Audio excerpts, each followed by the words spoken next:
If you're a Final Fantasy fan, get ready, because Dissidia Duellum Final Fantasy is bringing together some of the most iconic characters from across the entire series. Some of your favorites are making a triumphant return, while others are stepping into the Dissidia spotlight for the very first time. And of course, the battles are just as intense as ever. 3 versus 3 matchups where you're fighting evil versions of the characters you love to help purify the crystals and save the world. Now, with so many characters to choose from, and a sprinkle of gacha elements added into the mix, it can get a little overwhelming trying to figure out who's actually worth playing. That's why today, we're breaking down every character in the game and ranking them in a tier list to see who really stands out. Whether you're looking for raw power, clever abilities, or just a fun team to mess around with, we've got you covered. Let's dive in and see which heroes and villains are dominating the battlefield. I'm quickly moving on to the video, and I'm ranking characters in Dissidia Duellum Final Fantasy. Before we start, if you enjoy these types of list videos, don't forget to like the video and subscribe. Enjoy watching. My friends, only 0.1% of viewers subscribe. If you like this type of content, please do not forget to subscribe to the channel. Thank you in advance for your support. The characters in this tier are, in order from top left to bottom right, Zidane and Prompto. Ever had that one teammate who promises the world but ends up tripping over their own shoes? Yeah, that's kind of what Zidane feels like in Dissidia Duellum. On paper, he's the ultimate thief, able to steal bravery from enemies and flex in basically any team setup, but in reality, pulling off his gimmick is like trying to juggle chocobos while blindfolded. Without trance, attempting to nab bravery just isn't worth it. And don't even get me started on his health-based speed boost. Sure, he moves faster when under 40% health, but who wants to rely on being nearly defeated to see any real payoff? It's a high-risk, medium-reward scenario, and that danger zone positioning, one wrong move and you're basically feeding the enemy. Now, moving on to Prompto, our resident sharpshooter with a flair for theatrics. He's got this stun ability that can really swing a fight, but the thing is, he's kind of glued to it.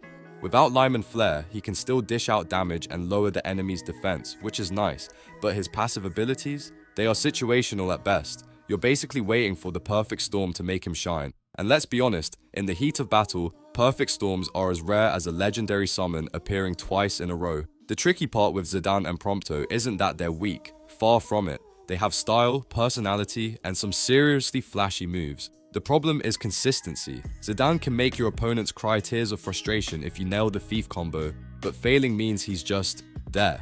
Prompto, meanwhile, is like that friend who tells one joke and waits for everyone to laugh. It hits hard when it works, but the laugh doesn't always come on cue. At the end of the day, these characters are fun experiments, but don't bet the farm on them if you're aiming for reliability. Zidane and Prompto are like dessert in a buffet. You might overindulge because they're flashy and tempting, but you still need your main course to actually win the fight. Use them wisely, embrace the chaos, and remember, sometimes being a little situational just adds flavor to the battlefield.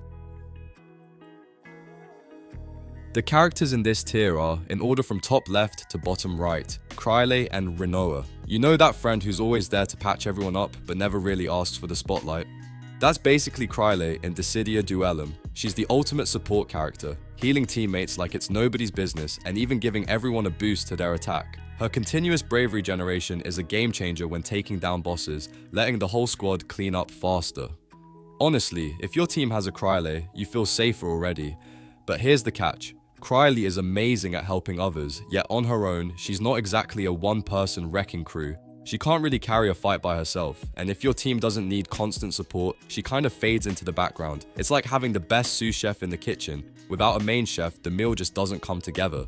So, she's fantastic, just not flashy enough to hit the top tier. Now, Rinoa is a whole different kind of fun. She's got this focus on the boss vibe with her angel wing ability, getting stronger with every hit, and eventually dropping a meteor that makes you feel like a total disaster movie villain. She's got some real offensive chops, but she's also a little delicate. One strong melee attacker, and she might find herself eating dirt faster than you can say limit break.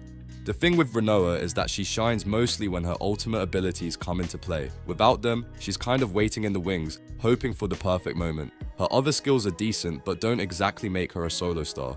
In short, she's fun, powerful in the right hands, but you can't rely on her to carry the whole team. She's the classic support with a punch type, giving just enough oomph to keep the fight exciting. The characters in this tier are, in order from top left to bottom right, Warrior of Light, Kain, and Terra. Ever notice how some characters just command respect the moment they hit the battlefield? That's exactly what the Warrior of Light does. He's not here to heal anyone, forget the cliche support role, but he does support in his own way, lowering the damage teammates take by 15% while boosting their attack. It's like having a personal bodyguard who also knows how to swing a sword. He can deal damage, buff allies, and generally hold his ground anywhere, which makes him super versatile. The catch, Warrior of Light isn't the easiest to master.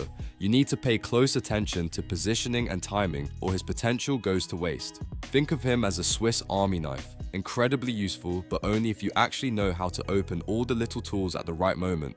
Get him right though, and he's an anchor for your team, keeping everyone safe while quietly shredding opponents. Then there's Kain, the quintessential Dragoon who somehow makes jumping into a fight look cool and terrifying at the same time. His Dragoon's Pride ability lets him leap straight to a crystal and deal massive area of effect damage, which can completely disrupt the enemy team. Add his self-buffing attack boost and his vigilant ability to escape danger, and you've got a character who's constantly on the move, keeping foes on their toes. But Kain isn't invincible. His real power shines with his ultimate abilities, meaning without them, he's slightly less fearsome. He's still devastating in the right hands, but that reliance keeps him just under S tier. He's basically the flashy acrobat of the battlefield, brilliant when he lands every jump, but one misstep and things can go sideways. And then we have Terra, a ranged powerhouse who can manipulate enemies and hit them from a distance like she's playing 4D chess. She can pull enemies in, reach far off targets, and basically control the battlefield if you stack her abilities right. Watching her in action is like watching fireworks, beautiful, strategic, and terrifying all at once. The tricky part with Terra is that she's not beginner friendly. To really maximize her potential, you need to pay attention to her passive abilities, stack her fire attacks effectively, and be mindful of every move you make. But if you do it right, she transforms into a total beast, absolutely decimating anyone who gets in her way. Terra is the kind of character that rewards patience and precision, and in the hands of someone who gets her, she's borderline unstoppable. The characters in this tier are, in order from top left to bottom right, Lightning, Cloud, and Gaia. You know that feeling when a character just makes you look good no matter what? That's Lightning for you. She's a bit tricky to master fully, but picking her up is easy enough that even a casual player can feel like a pro. Her speed and dash mechanics let her zip in and out of fights like a lightning bolt. Pun absolutely intended, and she has solid damage options whether you're taking out multiple enemies at once or focusing on a single target. Basically, she gets the team where they need to be and clears whatever stands in her way. Lightning's versatility is what really makes her shine. You can dive into chaos, dance around enemies, and still come out looking like you planned every move. She's that character who makes you feel in control even when the battle is anything but. And the best part? She fits into almost any team composition, so you don't have to worry about sacrificing synergy for raw power. Then there's Cloud, the classic sword-swinging powerhouse who pretty much defines what a melee character can do in Dissidia Duellum. His stun ability is perfect for setting up massive team combos, and his finishing touch can send enemies flying into the air for that satisfying oh no moment. Watching Cloud in action is like watching a high-speed ballet if every pirouette also hit like a ton of bricks. Cloud isn't just flashy though, he brings serious utility to any party, closing gaps and dealing high damage while keeping enemies on their toes. He's one of those characters that makes you feel like the game is bending around your skill, rewarding you every time you land a well-timed combo. In short, reliable, powerful, and endlessly satisfying to play. And then there's Gaia, the wildcard of S tier. If you have even a single ultimate ability for her, she becomes a nightmare for your opponents. Gaia is a melee fighter who doesn't just hit hard, she actively cripples enemies by lowering their speed while simultaneously boosting her own attack and speed stats. It's like watching someone turn the battlefield into a personal highlight reel. Gaia's ability to lock down opponents is brutal. Imagine stopping enemies dead in their tracks while your teammates follow up with a clean combo that wipes the board. That kind of crowd control makes her indispensable in team fights, especially when paired with a coordinated squad. The real beauty of Gaia is how she combines offensive and supportive mechanics. She buffs herself, debuffs enemies, and seamlessly slots into any team composition. It's that triple threat capability that really cements her place in S tier. She's not just strong, she amplifies the strength of everyone around her. Honestly, S tier characters in Dissidia Duellum feel like the fun button of the game. Lightning zips around, Cloud dominates the melee scene, and Gaia keeps the battlefield perfectly chaotic in your favor. Each of them has a distinct style, but all three share that feeling of pure, unadulterated power when played right. So if you're aiming for dominance on the battlefield, these are your go-to choices. Lightning, Cloud, and Gaia aren't just strong, they make the game feel like it's bending to your will, and once you get the hang of them, there's really no turning back.